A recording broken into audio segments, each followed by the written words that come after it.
Ladies and gentlemen, welcome to Campus Connect podcast. My name is Mondli Kumet and I'm going to be a host for today's episode. We're coming live from the Motors multi-franchise in Richards Bay, and I'm here with a man that seems to love music so much. Please welcome Mr. Fonzz. Welcome, sir. Welcome to the podcast. Thank you. We're very glad to have you today. You seem to love music. Just before we start, can you just play something for us for the opening? All right. Let's just think about something.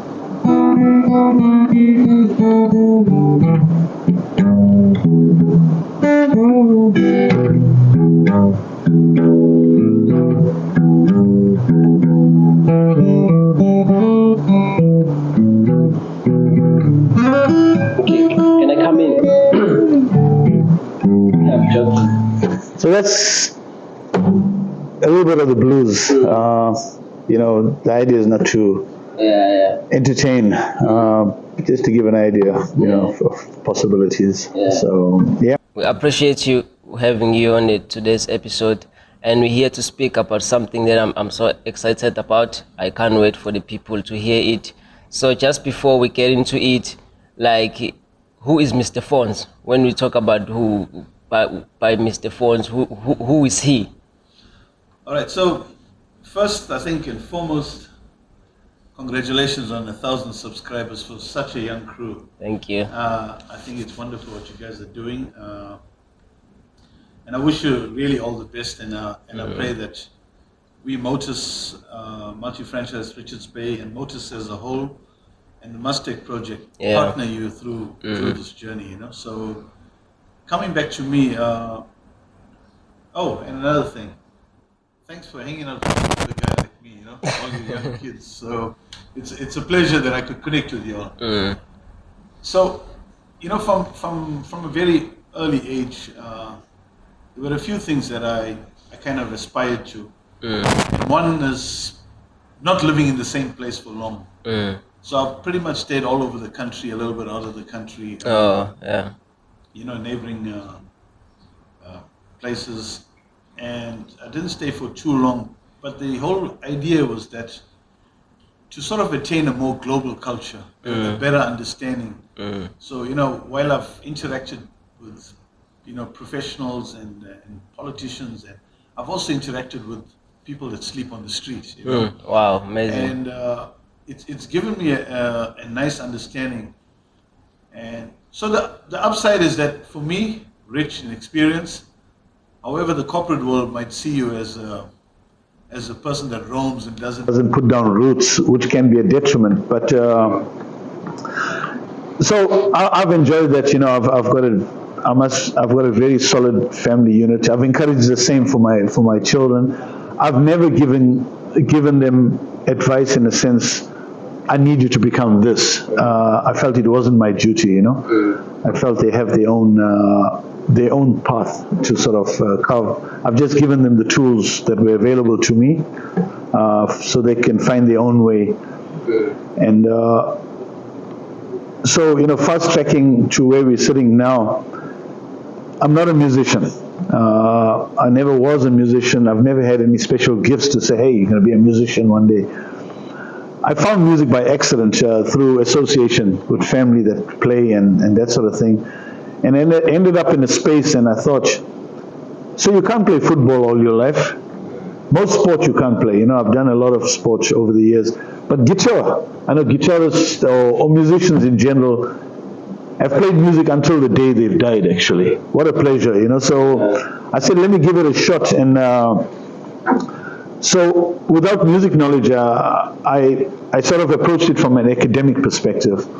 And started to learn it in that way theoretically, and then in this life here you can only connect the dots looking backwards, and look at your journey to where you are now, and so there's a lot of help on the net, and there's a lot of people I aspire to. I've got friends and just international people that I've spoken to, but something happened along the way. Something in me started to change, and I stopped watching as much TV as I used to and just wasting time. All I wanted to do was to find out about this thing here, And so I've also had my habits which can be considered bad. Most of us, we partial to alcohol and, just doing recreational stuff, that can be harmful to you. I even started to steer away from that because I felt it took my time away from the learning. And so I wanted to know what was happening to me. So without sounding vain, I felt I was getting smarter. And I started to speak with neurologists and research on the net and connect with audiologists and everyone. And I found that music education creates smarter humans. Because it's probably the highest activity that stimulates your analytical, cognitive, your creative skills are so much more, connects both sides of your brain. Yeah. And there's some weird and wonderful stuff that I could speak to you guys about, the medical fraternity is using music for healing purposes. Alzheimer's. There's a good explanation that you made before we started, that what music does inside a human's body, like the way it takes away from a lot of things that we from different demographics, like it takes away to think about poverty, the crime that is happening. That is just the importance of music. Yeah, that was a good explanation. I love that one. I think you're referring to the blues, So, it takes back from slavery times. Yeah, back in the day. Slavery, and, people were treated very harsh by other humans. It's the worst kind of treatment you can have. And so when they were together as a family, because remember, when they went into their homes, they were still the king of their castle. The father, but in the field, he was a slave. He was someone's, mule. And so these get-togethers afforded them the opportunity to release and sing about their blues and let it go into the atmosphere. And straight from the heart. Straight from the heart. And strangely enough, the blues has become the genre that has led to the formation of jazz and rock and, all where we are today. So, music has defined eras throughout history. It defined tribes. A tribe would be known by its particular music. Throughout the world, I'm talking about. So there has to be something in sound for militaries to study it and try to weaponize it. That sort of thing. So why not we use it to enhance our own experience? So just by playing music, if I were to take the instrument, there's maths. There's your hearing that's involved. There's physiologically, your fingers need to listen to you, got to follow certain patterns and things. And so there's a whole different training that carries on. So can you imagine if we hear better and listen better, how much better conversations we'd have? Beautiful. So that's my love for music and And then you just name it, the Muz-Tech project. Let's just get into it. What inspired the creation of the Muz-Tech? So, take all these experiences that I had, that we kind of just spoke about. I looked at the progressive countries in the world, and not necessarily the United States, because I don't feel they're progressive. We look at something that's popular and we feel that's progressive. That's a misconception, If you look at the Eastern Bloc countries, if you just look at the Chinas, the Japanese, you look at the Indians as well, Malaysians, Singaporeans, music is a prerequisite at school. And it's not studied so that you can become an entertainer. Very far from it. By the study of music, you'll find that a child that studies music is generally smart at school. If you're an architect, you'll be a better architect because of your study of music. So what they did was they purposefully created the platforms for children to grow mentally, physiologically, the whole bit. And so that is why those countries are kind of where they're at. And I looked at us, and I look at you guys, you kids there, you guys are so intelligent. But why are you doing the stuff that you are doing? You guys are fortunate, you guys are at university. But still, it's a little bit, it's still a little bit kind of where it's at. It's just there. And I was thinking, and it's not your guys' fault. You guys, You guys have poor role models, you know that. Us adults are just horrible because we drink, you know, we misbehave in public, and we expect you all to behave opposite to that. Yeah. You know, so I looked at these things and I said, no, man, it can't be. And we've taken away music from schools as a part of the curriculum. I was like, man, this is crazy. So if a child wants to go and learn music, it costs you nothing less than 200 to 300 rand for a 45-minute session. How many of you guys can afford that? How many of our kids out there can afford it? So I figure maybe it's my life purpose to, you know, I don't know, you know, we all have these things that kind of irk us or, you know, drive us forward. But I want to motivate music interaction by youngsters like yourselves and younger as well, and even your older people, because when you get older, your brain degenerates because of nature. You know, we get older, things slow down, muscles get weaker, all that stuff there. So does your brain, because your brain's a muscle. So older people as well could come and say, hey, I want to learn music, let's get involved. So how do we make it fun? So I want to take away the teaching aspect of it, because by saying I want to teach music, it would imply I'm an authority on music, and I'm not. Nobody is an authority on music. Music is a universe on its own, so you can't be an authority on it. So I want to encourage interaction, and yes, I can help theory-wise. I can help, you know, just grooving. There's a lot of stuff we can do. So to make it fun, but with the Muz-Tech project, I figured, how would I go about this? You know, we have limited time because of work, family life, and that. So I looked at how I could incorporate it in my workspace, and strangely enough, your workspace, there's a lot of free space on your retail floors. And I said, okay, why not create a huddle space where kids could come in, sit down.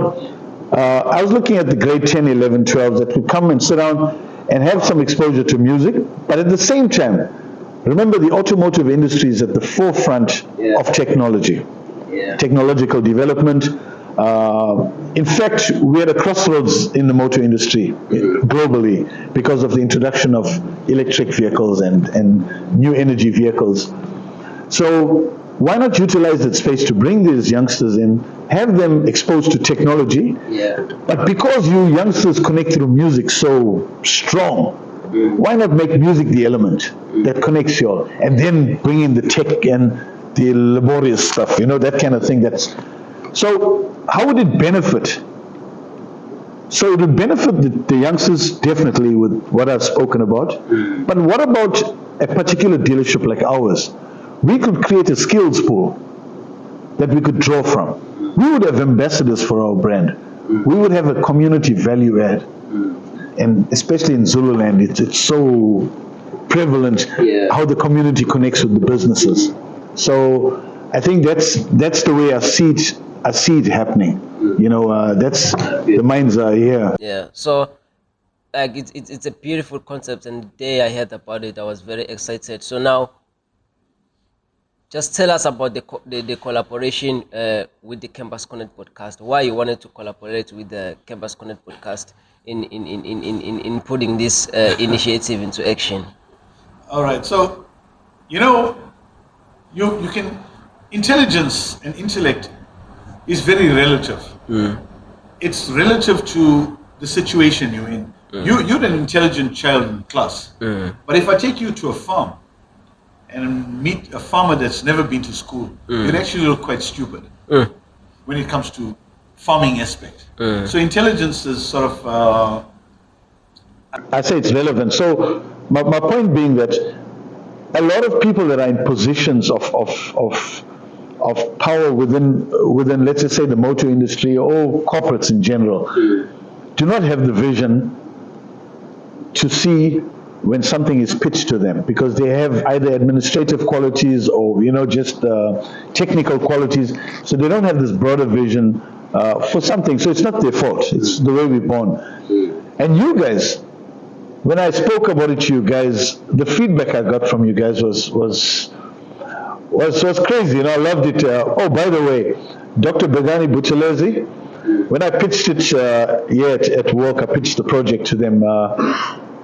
And then it was a question and answer kind of time, right? So I said, you guys have any questions? And so a few guys asked me a little bit about whatever. And Begani, Dr. Butchelez, he said to me, his first words were, where have you been all my life?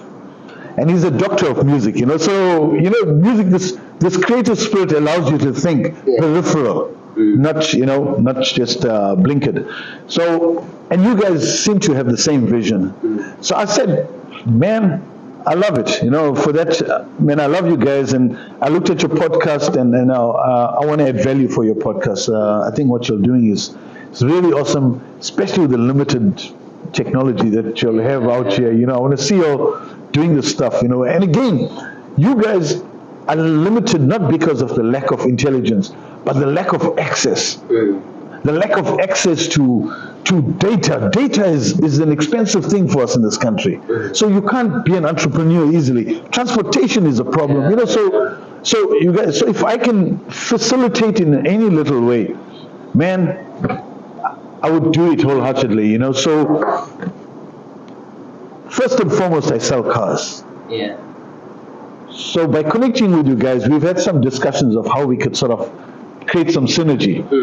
So the more cars I can sell, the more I can do for you guys and just the students as well. Yeah. At the campus, we've had some discussions here at the dealer, and I want to get 1,000 youngsters from the university to advocate for us. And they either having struggles with the university fees or just the day-to-day sort of running of their lives, because the parents are also under strain. We've got more than one child at university or school or whatever. And so if we can sort of lessen the burden, it would be a pleasure. And if they can come to the party as such and say, okay, we want to advocate for you guys. We pay per deal, and we pay a whole year's tuition if we turn over X amount of deals. So all of a sudden, business, private, partnership, the toll road goes both ways. So why should we just sit here and ask you to come and buy a car from us? Why not we ask you guys to get involved with us as a community, and we give tangible value backwards? I think what I love is just this project is built from a very beautiful conglomeration of music, education, and cars.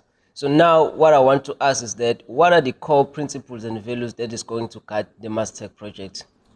So the Muz-Tech project is it's a passion project. It's a passion project. So I've already encouraged a lot of youngsters. There's some crazy stories I could tell you guys about youngsters that have come to me by the parents after they got a musical instrument, just to show me how their lives have changed. So, but why not do it on a larger scale? Yeah. So the principles that guide the Muz-Tech project is, it's not money first. Yeah. It's not money first. It's can we get to a place where the project is sustainable and populated? So the way I would see it is, again, we have quite a beautiful head of our group of dealerships. So the Motors dealership network is quite large. So they grouped. So we've got about 17 or 18 dealerships with us. And so the head of our grouping is Mr. Nizam Omar. A nice gentleman that kind of is open to sort of the brighter ideas, the different ideas. So I'm going to tell you something just now. Yeah. That was mind blowing for me, but I was going to finish with this. Why can't we have the Muz-Tech project at 18 dealerships? Wow. Because think of this. Every dealership is close to 10 schools minimum. Whether in Joburg or whether you're in Garankuwa or Hopetown or wherever you've got schools around you. So you create this little huddle space. It doesn't cost you money. You get those kids coming in, whatever, provide them some refreshments, help them, create a think tank approach to it, garner them through music. We'll get music ambassadors, we'll get international music ambassadors for our project. Definitely. Man, that's no issue. And we can align ourselves with global movements around music. Do you know about Doctors Without Borders? I don't know if you've heard where they go across and I haven't provide heard medical. about it. There's also Musicians Without Borders. For real? Absolutely. There's Wow. another global movement called Playing for Change. Huge. Where musicians around the globe kind of participate on a particular song. But it's done through obviously the the digital network. So I was going to say to you something that was profound. So Einstein, years ago, obviously, he was asked by one of his professors. And the question was, Professor Einstein, why did you give your master class, your physics master class, the same paper that you gave the physics master class of 2 years ago? Because what's the point? They've already probably looked at it. You guys do that all the time, look at past papers. And his answer was, because the answers have changed. And I found that to be quite profound. Wow. You know, so if you look at, so I brought it into context with the dealership format. So our problems are the same. Our challenges are the same. How do we do market penetration? How do we sell more vehicles? How do we get more vehicles into our workshops? All that stays the same. But guess what? The answers have changed. You cannot do it like Henry Ford did. You cannot sit at your desk, open a dealership and say, I'm waiting for people to come and buy a car. We live in a digitized world where you can buy a car from your bed. You know, so how do we capture a much more informed audience? There's different ways. And I still feel what we are doing through the Muz-Tech project, yes, as much as a passion project, I still have to earn a living. You know, the dealership still has to survive. So we provide these things. I feel that connection is that much stronger when you're having continuous, meaningful dialogue with your marketplace. So that when the time comes for someone to buy a car, it's almost organic that they will say, hey, Fonzz, can I buy a car? You know, I'm looking for a car. You know, that sort of thing. So there's a trust built through that. And I feel that's where the Muz-Tech project will sort of add value. Where we at now. Yeah, amazing. So to run away from the enigma that this interview might create, I'm going to be in the shoes of the audience and for the student, for the purpose of this, because it's something that we want to initiate and then we want to get certain people on board, and then specifically it might be not the student only, but we're focusing more on student. So now I just want to make sure that if people raise some question like you want to get student on board, what is it that you can say about the Muz-Tech project that maybe some certain people might be skeptical that this kind of project might disturb them in their studies? So now I want to hear the plan of action. How are they going to operate so that they know that what they're getting themselves into, so that it's not going to disturb them, so that they can understand that, okay, this project is going to be done by doing X, Y, and Z. So let's just talk about the plan of action. We have the student here. What is it they're going to do and how they're going to benefit, if they will benefit, obviously. Okay. So the Muz-Tech project initially was never aimed at a particular institution. You know, it wasn't aimed at Unizul or any institution for that matter. It was just meant to encourage youngsters to get involved with music. So with that said, I mean, you know, I have instruments that I could obviously, you know, allow people to use. So my modest stock of music equipment is accessible to the youngsters. So if I look at the Muz-Tech project, it's aimed purely now at your grade 10, 11, 12. Okay. Students to come in on a bi-weekly basis, that sort of thing. After our discussions, things started to change a little bit more. You know, because of your acceptance and appreciation for the project. I said, how can we get the students involved in terms of asking them to be a little bit more entrepreneurial? You'll have an approximate complement of around 18,000 students.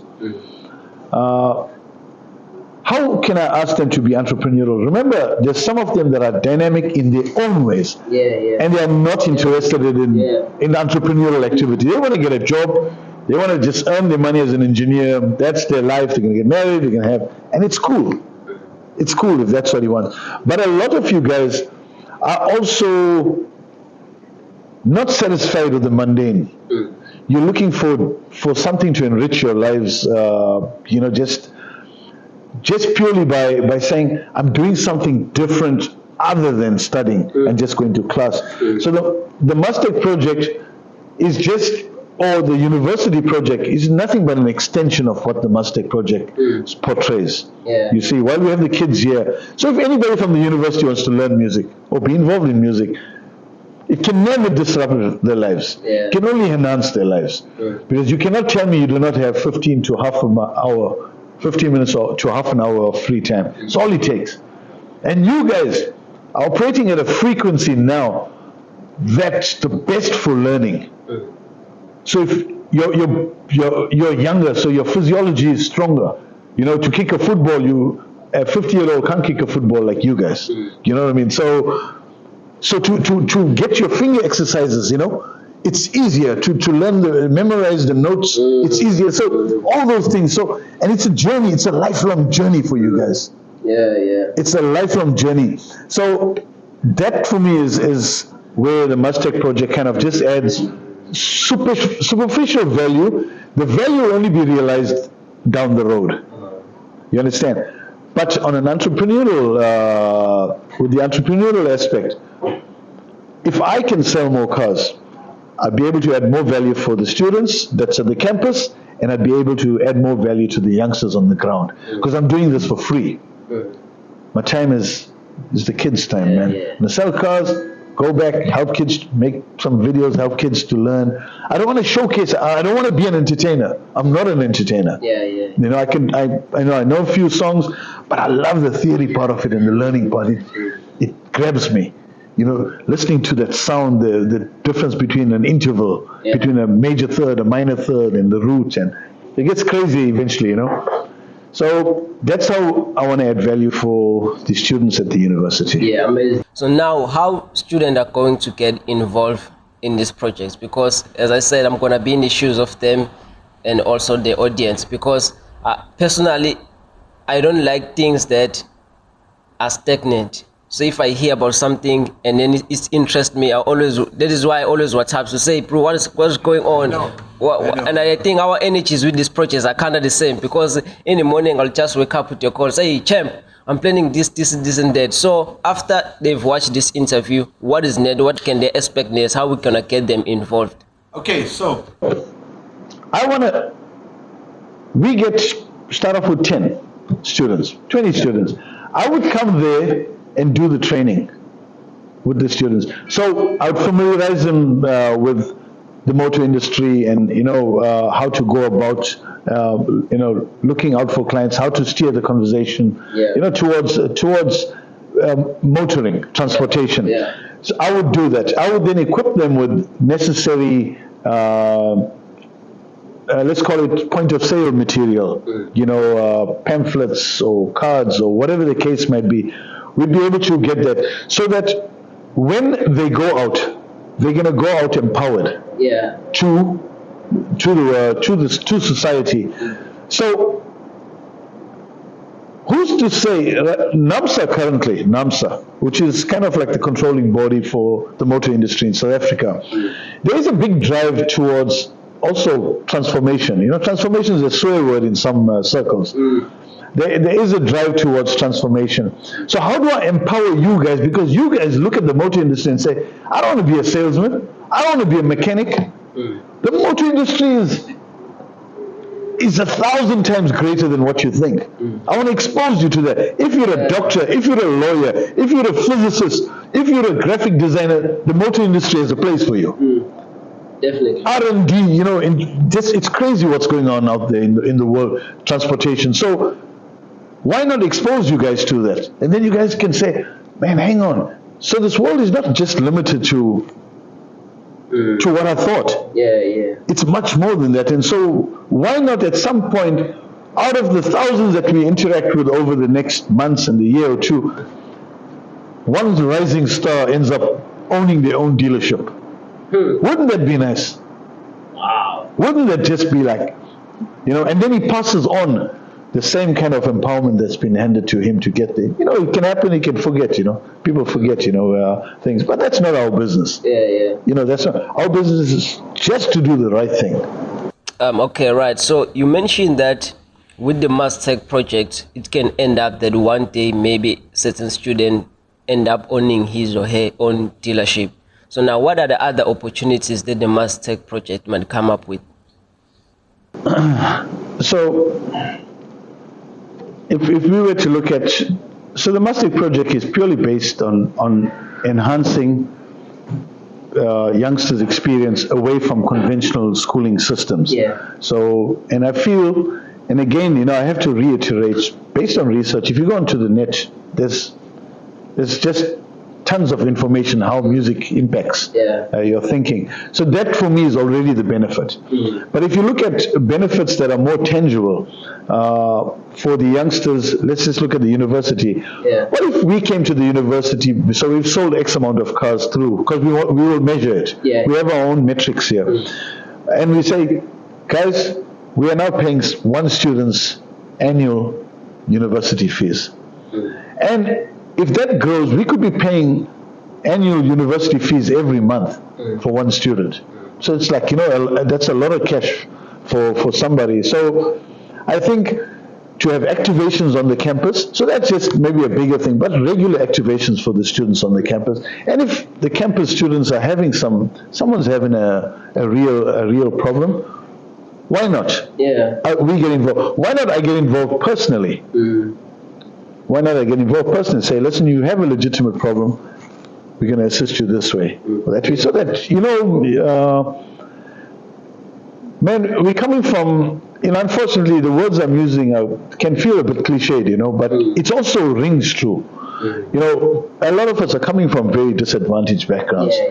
And the monumental task that it takes for you all to go to school, university, and I'm talking about your parents' contribution, and even you guys that are on campus. So all you'll have actually right now is each other.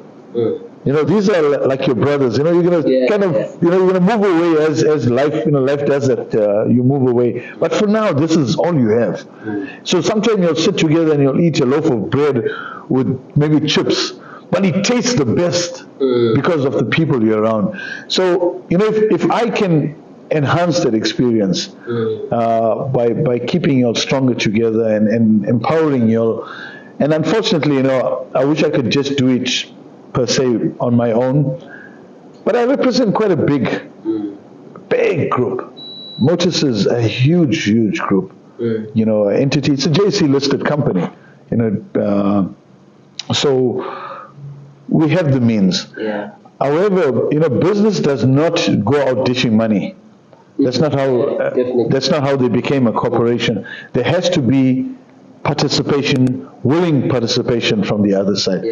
So this, man, how can it be more fun than having music, learning music, you know, having exposed. By the way, guys, just so you understand, I'm looking for CVs for 2 youngsters to take on as we have a YES program.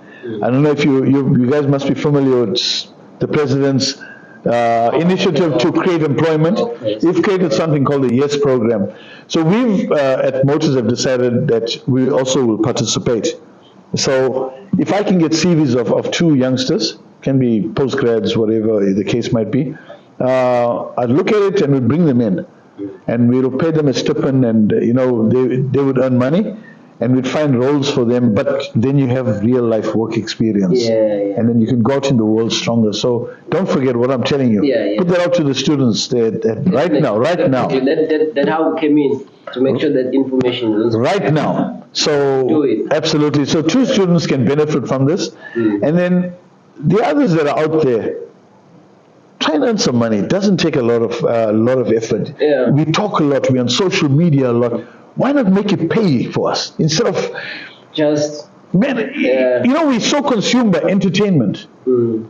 It's quite shocking. We sit there on our phones and we get entertained. It's a form of escapism. Turn it around. Put up the message. Hey man, if you're looking for a car, hit me up. Go to the rank, take pamphlets, spend time, because you have the beauty about you guys. Number one, you have the energy. Yeah. Like nobody's business. You guys can stay awake till 3 and wake up at 6 in the morning, you know what I mean? So y'all are academics. So most of you guys are bilingual. You'll speak more than a single language. Yeah. All right. And all you guys at the university are always looking for money. Well, it's your business what you do with the money, but you're always looking for money. You're going to go out, you find love at the university, all those beautiful things happen. So you need cash, you also want to dress to some extent. Whatever you do, there's a need for money. So if you take all those components and put them together, I think it's a winning it's a winning combination, really. I love it. Yeah. So now, Campus Connect podcast, it's a content creators that are thoughtful, that are educative, informative, and thought-provoking. What are the weights that best describe the Muz-Tech project? The Muz-Tech project, if I were to describe it. Just in weight. Man, because you know what I'm asking, that is something that I always tell my team, is that Campus Connect podcast, if we were to describe it to you, for you to understand it better, we must sit in for like 10 minutes for you to get what I'm thinking with the Campus Connect podcast. But I always tell my team that if someone passes something that you can explain, that a whole page, you only have 1 minute to explain that thing. So you must have that kind of description to say, okay, I'm doing the Muz-Tech project, this is what we do, blah, blah, blah, blah, blah, and then you're off. Comes that the next person, because as you're saying that they will be providing flyers, they will be explaining things. That's from the business. Yeah. Sure. So now, what are the ways that best describe the Muz-Tech project? Okay, so I think it's a nice question.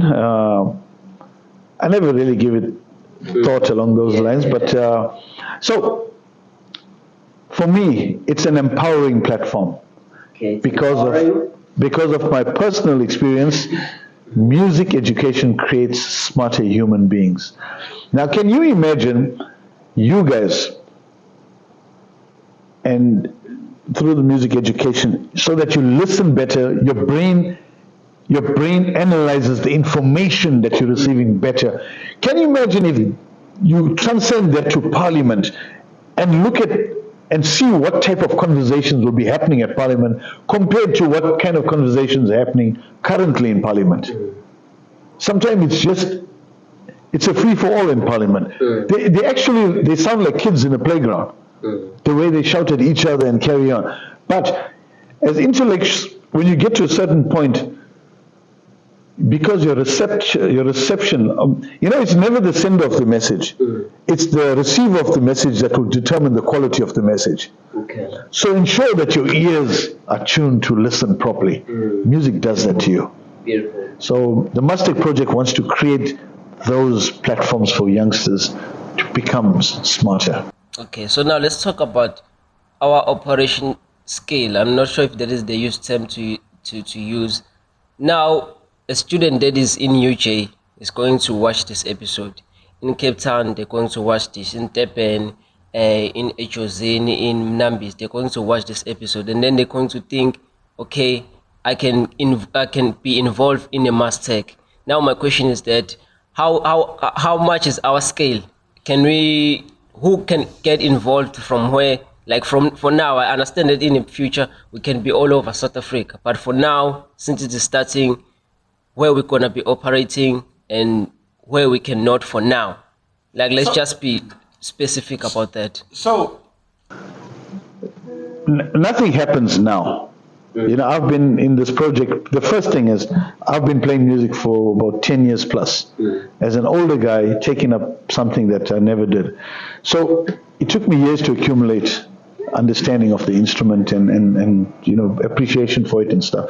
So that, what you're asking, also is a time-based phenomena, if I can use that word.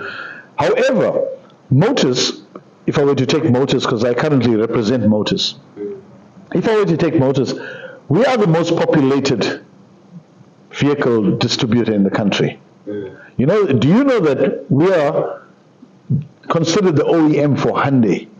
Really? Yes, there is no Hyundai in South. We are Hyundai, South Africa. We are Kia, South Africa. We are the OEMs for these brands. So we are populated throughout this country. So if you're telling me Cape Town, UJ, there's a Motors near you there. So that's the idea, is that if it becomes what I envisaged or envision it to become, this setup can be replicated there. Because there's musicians all over the place, and there's a lot of musicians much better than I, much more eloquent. It's just that I see this vision this way, all right? And they would participate in it, because I can tell you now, I belong to some forums on Facebook as well, you know, Guitar Theory, and I've seen stories of people having strong recovery even from stroke because of the instrument. You know, because it exercises the brain. So there are a lot of people that will take this mantle from us and say, cool, we set it up there, we give them the whole model. Because the model is not yet perfect. We are going to make the model perfect, or close to perfect. And then we say, okay, cool. When we go to Joburg, we say, bah, there's it. This is what you need to do. This is what you need to do. This is how you encourage, and this is how you encourage UJ students to look out for business for that dealerships in that area, and how they can have a relationship. It's the same thing, man. Beautiful. I love it. It seems like it's going to be a vast, not a limited kind of a project. It's a very vast a project. I love it. So, Zululand is where life because begins. like what I'm saying is that all the what inspired the inception of this music is everywhere, education is everywhere, the motors dealerships are everywhere, like the students are everywhere. So but by time we cannot, like, sometimes, okay, now we're starting, now we're in UK, Cape Town, we're everywhere. By time eventually we're gonna be in all the dealers. I like the way you think. You're obviously absorbing this in its true form. What you just spoke now about motors being everywhere, universities all over. I love it. But here's a message to Mr. Nizam Omar. Let's put it out to him. Okay. Nizam Omar, he's the head of our group of dealers.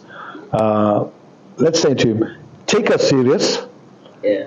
Take us serious, and know that we're going to add value for you. And let's be the innovators that we speak about. Let's be those guys that have now got a tangible idea that could impact both the business, society, kids as a whole. You know, imagine if parents can leave the kids at the dealership. This is no alcohol, it's quite safe there. We have protocols and parameters of how that can happen. But imagine if parents can leave the kids there, go and do the shopping and come back to the dealership and pick the kids up. And they pick up a smarter kid than the one they left behind. Not the other kid, another kid, but their own kid. So, it can be a beautiful model. It's a beautiful model.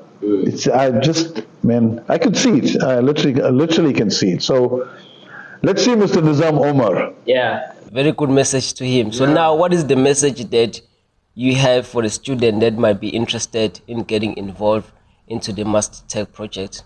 What is the message that you have for them? Man, hit me up. My number is 067-107-8012. And we're going to do the posters. Yes, obviously. Absolutely. We're gonna have posters. We're gonna be talking. Speak to Campus Connect, man. Speak to these guys here. These guys are forward-thinking bunch of guys. I think you guys are really wonderful, and I pray that you guys really impact the world in a positive manner. And you have to be selfish first before you become selfless. What do we call it? Philanthropism. It's giving. You cannot start life being a philanthropist. You give everything you got away. So you rather be a business entity or selfish. Look after yourself first. It's the only way you can start to look after others. So what about a term like philanthrocapitalism? Isn't that a nice term? You know, we marry the both, and it becomes a nice model. Beautiful. Nah, I love it, man. I love it. Me too, brother. And you It's a guys, good. Yeah, yeah. yeah, you guys are the bomb. I really appreciate you guys making the time for me. It's Yeah. I can't ask for more, really. Okay, it's beautiful. Guys, we have reached the end of our episode. Mr. Fonzz from the Motors Multi-Franchise in Richards Bay. We're now signing out. Please make sure that you hit us up, but we're going to pull up the posters and we're going to make sure that we pull up the posters in our social media platform. His number is going to be there. My number is going to be there. You can hit us up also. Please make sure that you subscribe and then you hit the notification button because there's more episodes that we're going to drop speaking about this project. Just make sure that you don't miss. We're now signing out. Thank you.